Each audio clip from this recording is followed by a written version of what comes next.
ہمارے چینل سے جڑنے کے لیے YouTube پر لمبرا ایجنسی سبسکرائب کریں۔ نحمده ونصلي ونسلم على رسوله الكريم اما بعد فاعوذ باللہ من الشیطان الرجیم بسم اللہ الرحمن الرحیم انا جعلنا ما علی الارض زینۃ لها لنبلوهم ایہم احسن عملا وَإِنَّا لَجَاعِلُونَ مَا عَلَيْهَا صَعِيدًا جُرُزًا صدق اللہ العظیم۔ میرے پیارے آقا صلی اللہ تعالی علیہ وسلم کے پیارے دیوانوں، ایک ایمان افروز خطاب مجھ سے پیشتر محب گرامی حضرت مولانا سید امین القادری صاحب سے آپ نے سماعت فرمایا۔ میں بھی کچھ معروضات پیش کرنے کی سعادت حاصل کروں گا۔ اللہ رب العزت مجھے حق کہنے اور آپ سب کو حق سننے کی توفیق عطا فرمائے۔ آج دنیا کے تقریباً انسان بے وقوفی کی دہلیز پر قدم رکھ چکے ہیں۔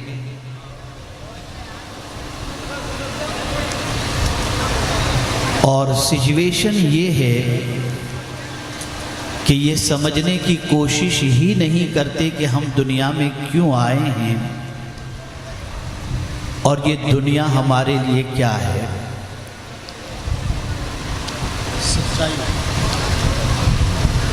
نتیجتاً اس طرح سے دنیا میں زندگی گزار رہے ہیں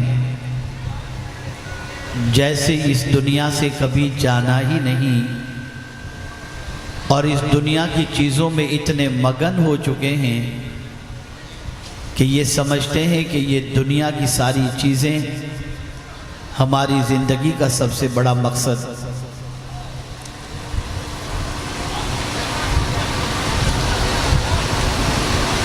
میرے پیارے آقا صلی اللہ تعالی علیہ وسلم کے پیارے دیوانوں، ایک انسان دنیا میں جی کر کتنا جیے گا؟ اس کی زندگی کی مدت جب ختم ہو جائے گی تو وہ اس دنیا سے چلا جائے گا۔ کوئی بھی اس دنیا میں پرماننٹ رہنے کے لیے نہیں آیا۔ کسی بھی مذہب کا ماننے والا انسان کیوں نہ ہو، اس بات سے وہ انکار نہیں کر سکتا کہ مجھے ایک دن اس دنیا سے جانا ہے۔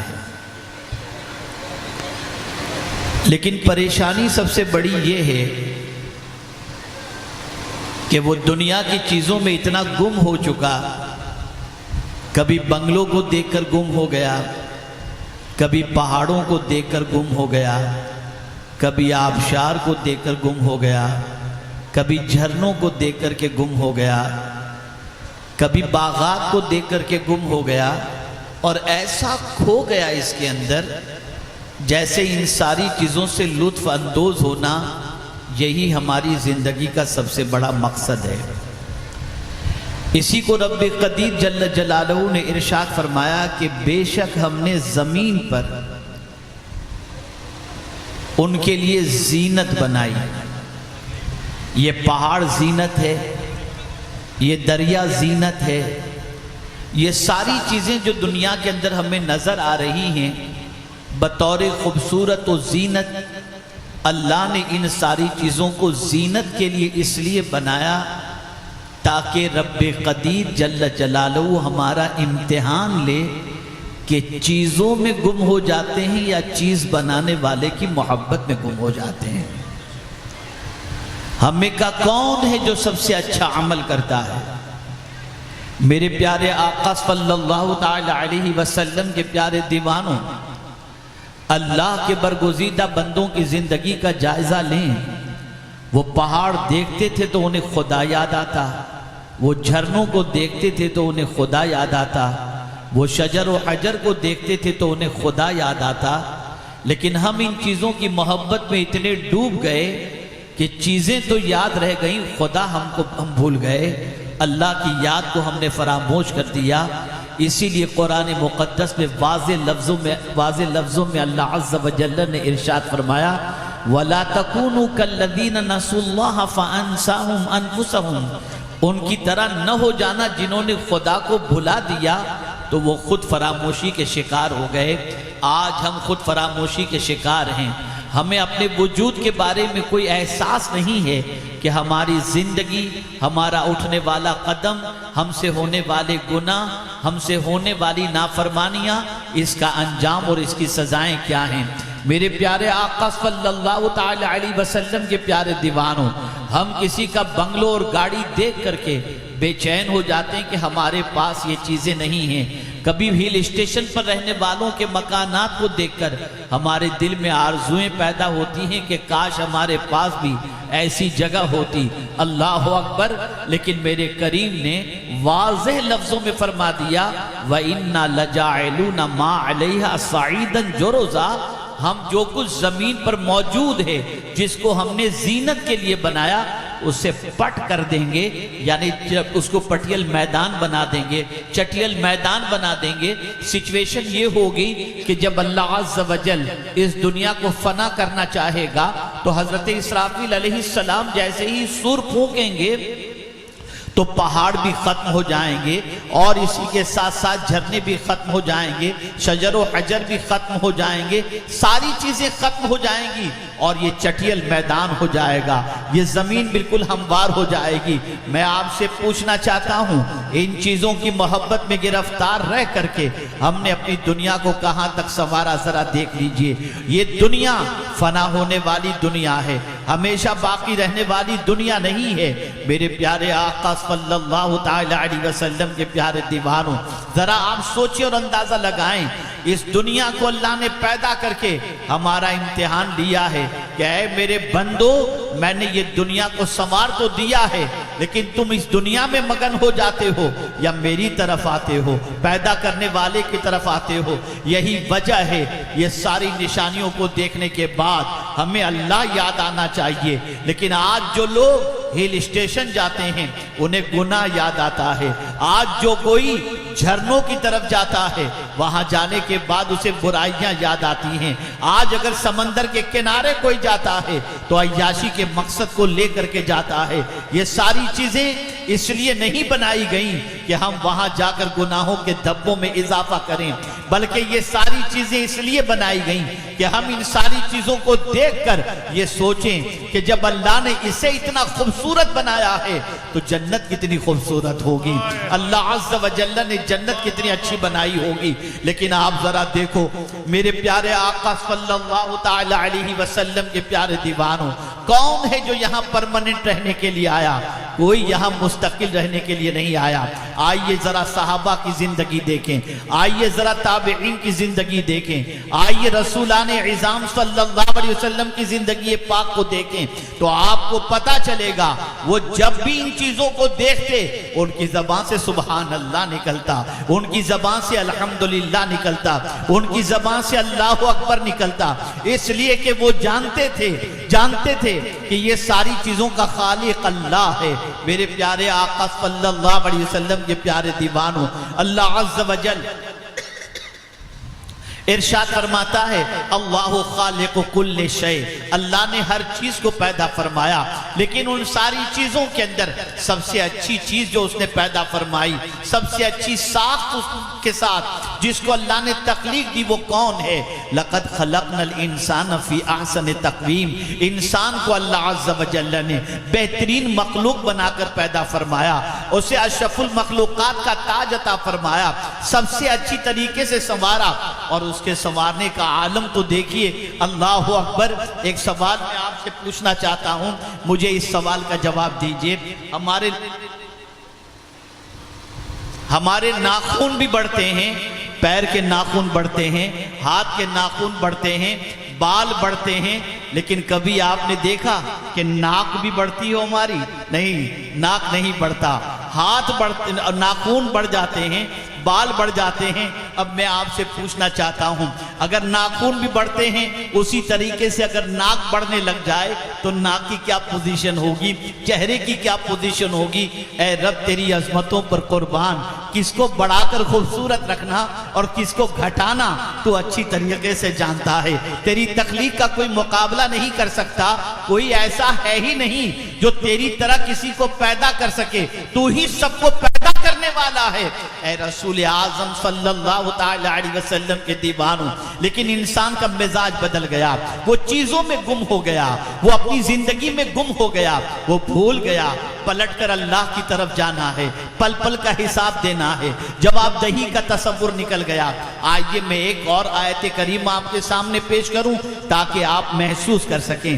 اللہ عز و جل ارشاد فرماتا ہے کہ کس طرح سے اللہ نے انسان کو پیدا کیا. پروسیجر بتا رہا ہے, اِنَّا خَلَقْنَا الْإِنسَانَ مِن نُطْفَةٍ أَمْشَاجٍ نَبْتَلِيهِ فَجَعَلْنَاهُ سَمِيعًا بَصِيرًا. بے شک ہم نے انسان کو ملی جلی منی سے پیدا فرمایا. اور پھر اس کے بعد اللہ فرماتا ہے یوں ہی پیدا نہیں فرمایا, ہم نے آنکھ دے کر امتحان لینا ہے, ہمیں کان دے کر امتحان لینا ہے, ہمیں یہ ساری چیزیں دے کر اس کا امتحان لینا ہے. یہاں سے یہ بات سمجھ میں آئی, ہم دنیا کے اندر جو موجود ہیں یہ دارالامتحان ہے, ایگزام ہال کے اندر ہم ہیں, ہمارا قدم قدم پر امتحان ہو رہا ہے, اللہ ہمیں آزما رہا ہے. رب فرماتا ہے نبتلی فجعلناہ سمیعا بصیرا, ہم اس کو آزمائیں گے, ہم نے اس کو سننے کے لیے کان دیے, دیکھنے کے لیے آنکھیں عطا فرمائیں, اب اس کا امتحان ہو رہا ہے. میرے بندے, کان دینے والا میں ہوں, قوت سماعت دینے والا میں ہوں, قوت بصارت دینے والا میں ہوں. ذرا میں دیکھنا چاہتا ہوں اے میرے بندے, جو میں نے سننے کے لیے کہا وہ سن رہا ہے یا جس سے سننے کے لیے منع کیا وہ سن رہا ہے؟ میں نے جو دیکھنے کے لیے آنکھیں دی ہیں کیا تو اس سے وہ دیکھ رہا ہے یا وہ دیکھ رہا ہے جس کو دیکھنے کے لیے میں نے منع کیا؟ اے انسان تو سوچ لے, اس زمین پر امتحان گاہ کے اندر ہے, آنکھوں کے ذریعے اور کانوں کے ذریعے. پہلے ذکر اللہ نے کان کا فرمایا وَجَعَلْنَاهُ سَمِيعًا بَصِيرًا, اور قرآن مقدس میں کئی مقامات پر سماعت کا ذکر پہلے ہے, بصارت کا ذکر بعد میں ہے. اس کو میں سمجھاؤں, اللہ عز و جل نے سماعت پہلے کیوں بیان فرمائی؟ وجہ سب سے بڑی یہ ہے کہ میرے پیارے آقا صلی اللہ تعالی علیہ وسلم کے پیارے دیوانوں, آپ ذرا دیکھیں, سماعتوں کے بعد انسان کا دل بدلتا ہے, سماعت کے بعد انسان کا مزاج بدلتا ہے, سماعت کے بعد انسان کی سوچ بدلتی ہے, سماعت کے بعد انسان کے افکار و نظریات بدلتے ہیں.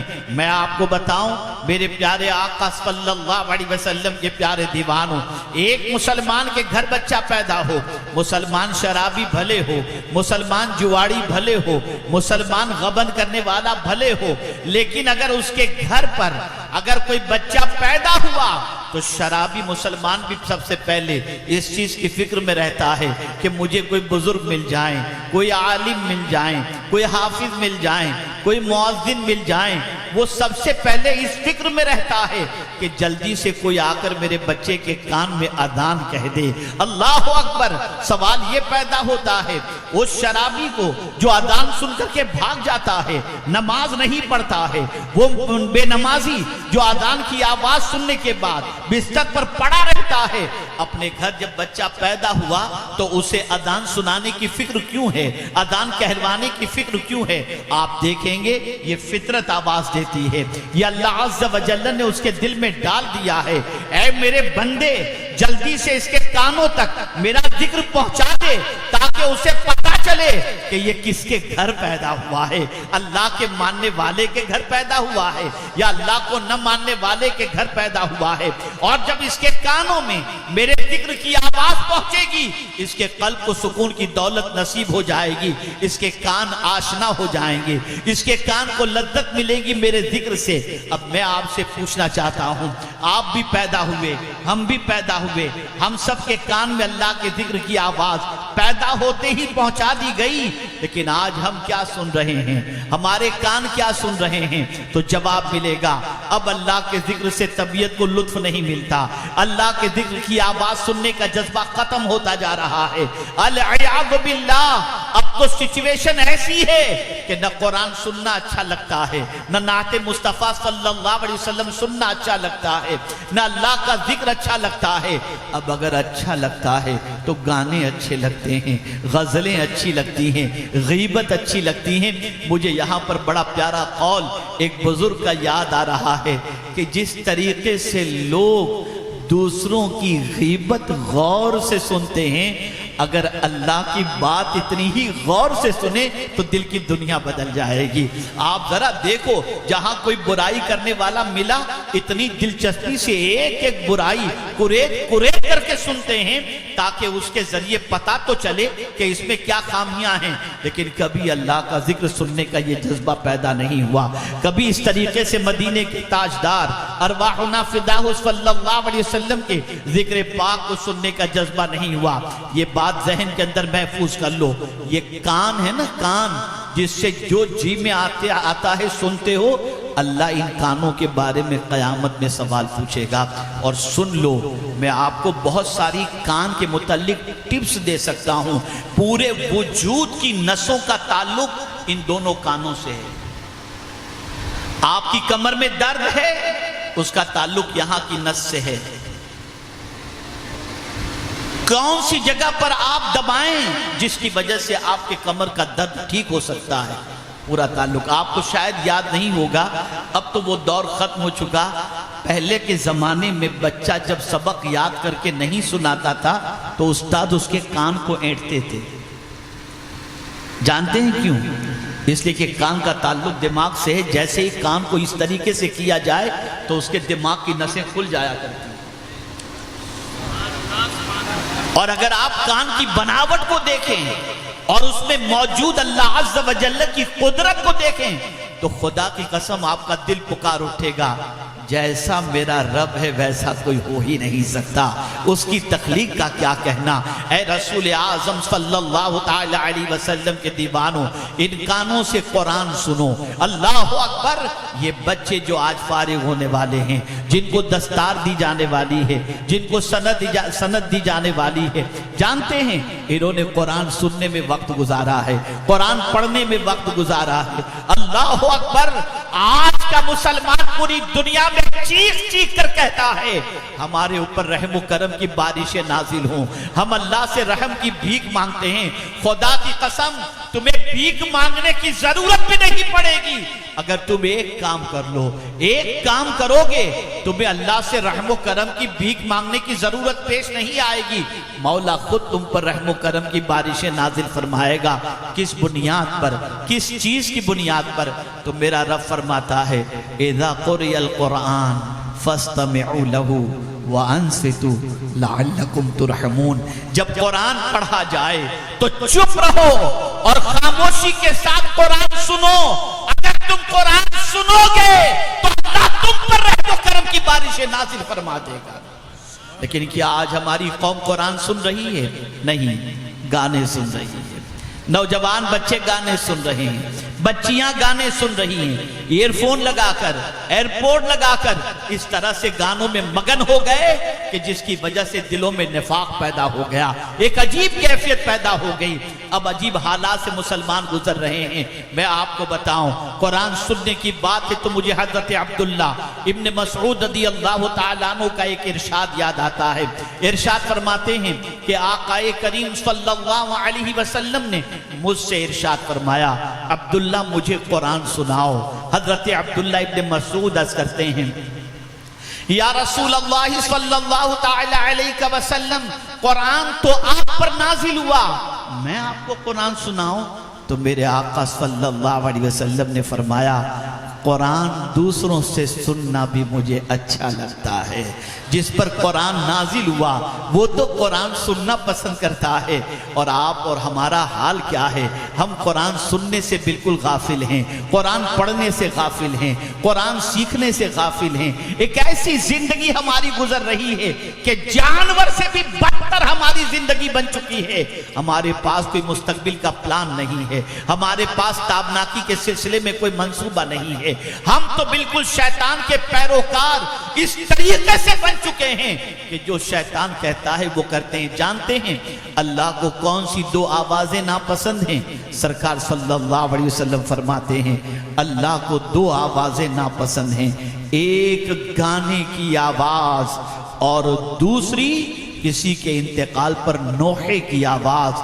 یہ اللہ عز و جل کو ناپسند ہے. مجھے یاد آ رہا ہے ام المؤمنین حضرت عائشہ صدیقہ رضی اللہ تعالیٰ عنہ کے دولت قدے پر ایک ننھی سی بچی آئی, لیکن پیر میں پازیب پہنے ہوئی تھی. ام المؤمنین نے اسے روکا اور روکنے کے بعد وہ پازیب نکالا اور ارشاد فرمایا اس کی آواز مدینے کے تاجدار کو پسند رہی تھی. آپ ذرا سوچو اور اندازہ لگاؤ, جب ہمارے کانوں کے اندر گانوں کی آواز پہنچی دل میں نفاق پیدا ہو گیا, اور جب قرآن کی آواز پہنچتی تھی ہمارا قلب مطمئن ہوتا, ہمارے راستے سیدھے ہوا کرتے تھے.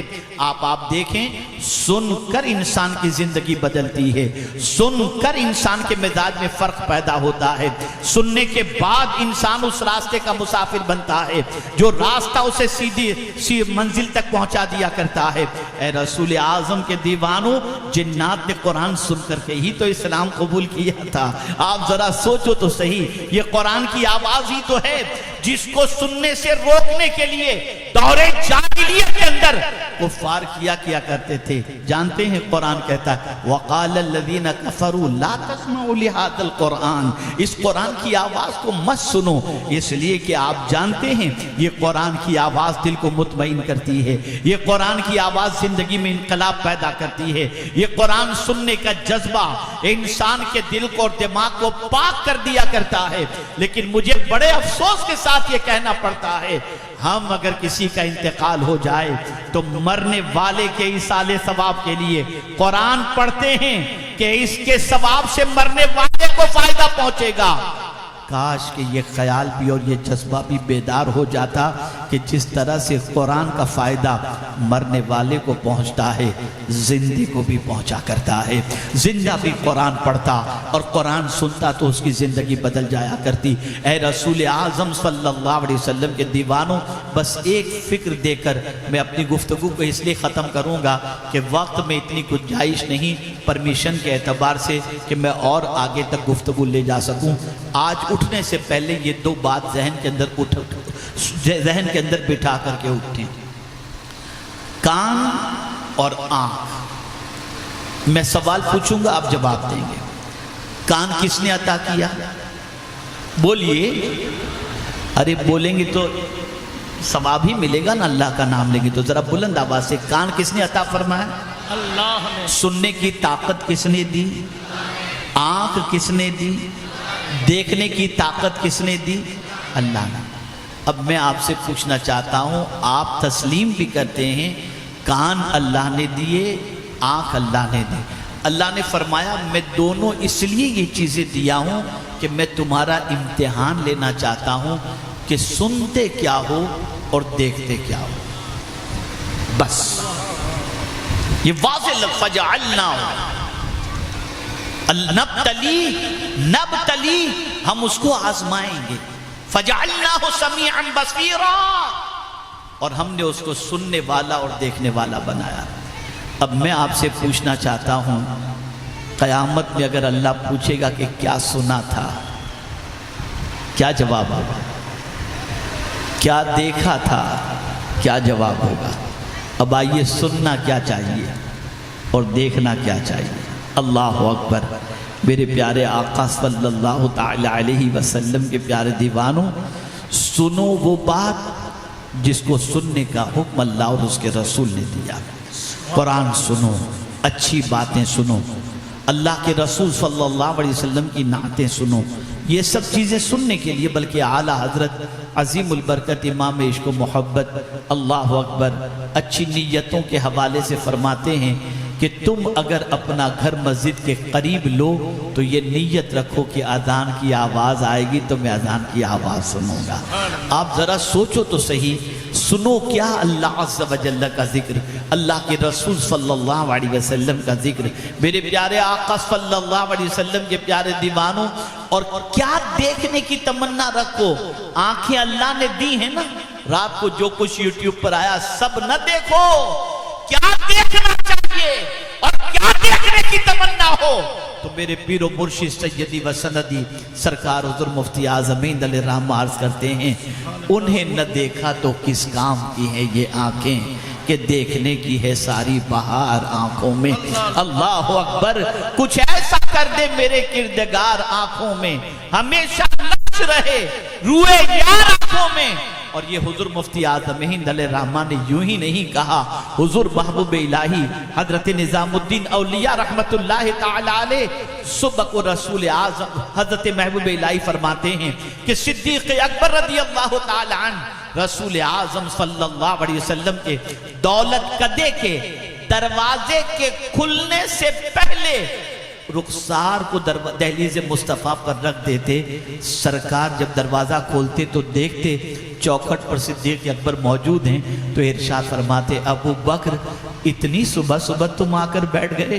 تو عرض کرتے، حضور بڑی مشکل سے دیدار کے بغیر رات کٹتی ہے، صبح اس لیے آ کر کے بیٹھا کہ جیسے ہی دروازہ کھلے تو پہلے مدینے کے تاجدار کے روح زیبا کی زیارت کروں۔ جب یہ کیفیت تھی ہم کامیاب تھے، لیکن میں سمجھتا ہوں، میرا اپنا آبزرویشن ہے کہ اس وقت جو مجمع موجود ہے، آپ حضرات کی توجہ بھی ہے اور مس مائنڈ بھی آپ لوگ ہیں، میں بہت زیادہ تفصیلی گفتگو یا بہت گہری گفتگو کروں تو شاید نہ سمجھ سکیں، بس صرف اتنا کہہ دیتا ہوں، کان امتحان کے لیے ہیں اور آنکھ امتحان کے لیے، پوچھا جائے گا۔ اب اگر آنکھ سے غلط دیکھے تو، کان سے غلط سنے تو، اب سن لو اس کا انجام کیا ہے۔ آقا کریم صلی اللہ علیہ وسلم ارشاد فرماتے ہیں، جو شخص اپنے کان سے ان باتوں کو سنتا ہے جن باتوں کو سننے کے لیے اللہ نے منع فرمایا، آقا کریم صلی اللہ علیہ وسلم فرماتے ہیں ان کے کان کے اندر جہنم کا پگھلایا ہوا سیسا ڈالا جائے گا۔ اللہ اللہ اللہ۔ اور جو شخص اپنی آنکھ سے ان چیزوں کو دیکھتا ہے جن چیزوں کو دیکھنے کے لیے اللہ اور اس کے رسول نے منع فرمایا ہے، اس کی آنکھوں کے اندر جہنم کی آگ کی سلائی ڈالی جائے گی۔ اللہ اکبر اللہ۔ اور یہ جو گرمی چل رہی ہے نا، میں ابھی یہاں آتے آتے میں نے ایک حدیث شریف پڑھی بخاری شریف کی، سنیے، یہ جو آج پوری دنیا میں جو گرمی ہے نا، یہ گرمی کیوں ہے؟ تو بخاری شریف کی حدیث ہے کہ جہنم کی آگ نے اللہ کی بارگاہ میں، جہنم نے اللہ کی بارگاہ میں شکایت کی، اور وہ شکایت کیا؟ میرے بعض حصے نے بعض حصے کو کھا لیا، مولا مجھے کچھ اجازت دے۔ تو رب نے فرمایا میں تجھے 2 سانس کی اجازت دیتا ہوں۔ تو جب جہنم سانس لیتے تو ایک سانس کی وجہ سے ٹھنڈی بڑھ جاتی ہے اور ایک سانس کی وجہ سے گرمی بڑھ جاتی ہے، یہ بخاری شریف۔ تو یہ جو تپش بڑھی ہوئی ہے یہ جہنم کی آگ کی وجہ سے، یہ بخاری شریف کی حدیث ہے۔ اور اے رسول اعظم صلی اللہ علیہ وسلم کے دیوان و محدثین فرماتے ہیں کہ جب گناہ بے پناہ بڑھ جائیں تو جہنم سانس لے کر کے ان گنہگاروں کے حوالے سے اپنی بے چینی کا اظہار کرتا ہے، اور یہ اظہار کرتا ہے کہ اللہ اکبر، ان لوگوں نے اپنے یہاں آنے کا انتظام کر لیا، یہ دیکھیں کہ ایک سانس کی گرمی کا یہ عالم ہے تو جہنم کی گرمی کا عالم کیا ہے؟ اللہ اکبر اللہ۔ اور اس جہنم کی آگ سے بچانے والی ذات کون سی ہے؟ مصطفیٰ جان رحمت صلی اللہ علیہ وسلم۔ اسی لیے پوری زندگی حضور صلی اللہ علیہ وسلم نے جہنم کی آگ سے بچانے کے لیے ہمارے لیے کوشش کی۔ تو میرے امام تڑپ اٹھے اور کہتے ہیں، اللہ کیا جہنم اب بھی نہ سرد ہوگا؟ رو رو کے مصطفیٰ نے دریا بہا دیے ہیں، آج گناہ اچھے لگتے ہیں لیکن سزا برداشت کرنے کی طاقت نہیں. چند لمحوں کے گناہ کے لیے آخرت کے عذاب کو دعوت مت دو. ڈرو اللہ سے، ڈرو اللہ سے. اور اے رسول اعظم صلی اللہ علیہ وسلم کے دیوانوں، ایک معمول بنا لو، رات کو سونے سے پہلے قرآن کچھ پڑھ کر کے سو. صبح اٹھنے کے بعد قرآن پڑھنے کی عادت رکھو. جب یہ عادت بناؤ گے تو انشاءاللہ العظیم طبیعت کے اندر اطمینان بھی رہے گا، سکون بھی رہے گا. میں بہت مبارکباد پیش کرتا ہوں محب گرامی جناب مولانا حافظ سید انس صاحب کو، ان کے والد صاحب کو، اور اسی کے ساتھ ساتھ ان کے جملہ رفقا کو کہ الحمدللہ ایک ادارے کے اندر، ایک ادارے کے قیام کے بعد اس ادارے سے الحمدللہ بچے قرآن مقدس حفظ کر کے اور تجوید کا کورس مکمل کر کے نکل رہے ہیں. جب تک یہ قرآن پڑھتے رہیں گے، پڑھاتے رہیں گے، سب کا ثواب ملتا رہے گا. آؤ دین کی طرف، آؤ قرآن کی طرف، آؤ رسول اعظم صلی اللہ علیہ وسلم کی تعلیمات کی طرف. اگر زندگی اللہ اور اس کے رسول کے ارشادات کے مطابق گزری تو زمین کے اوپر بھی سکون، زمین کے اندر بھی سکون، اور میدان محشر میں بھی اللہ سکون کی دولت سے مالا مال فرمائے گا. انہی کلمات خیر پر میں اپنی گفتگو کو ختم کرتا ہوں اور پھر جاتے جاتے ایک عرض کر دوں، آنکھ اور کان امتحان کے لیے ہیں. ذرا سنبھل جائیے اور ذرا سوچئے کہ کیا دیکھ رہے ہو اور کیا سن رہے ہو. سننے سے پہلے بھی غور کر لینا اور دیکھنے سے پہلے بھی غور کر لینا. دیکھنا ہو تو قرآن دیکھو، دیکھنا ہو تو ماں باپ کے چہرے کو شفقت و محبت سے دیکھو، علماء بعمل کے چہرے کی زیارت کرو، آب زمزم میں دیکھو، قرآن مقدس کو دیکھو، خانہ کعبہ کو دیکھو اور گنبد خضرا کو دیکھو. اللہ ہم سب پر کرم کی نظر فرمائے. وما علینا الا البلاغ المبین. السلام علیکم ورحمۃ اللہ وبرکاتہ. ماشاءاللہ.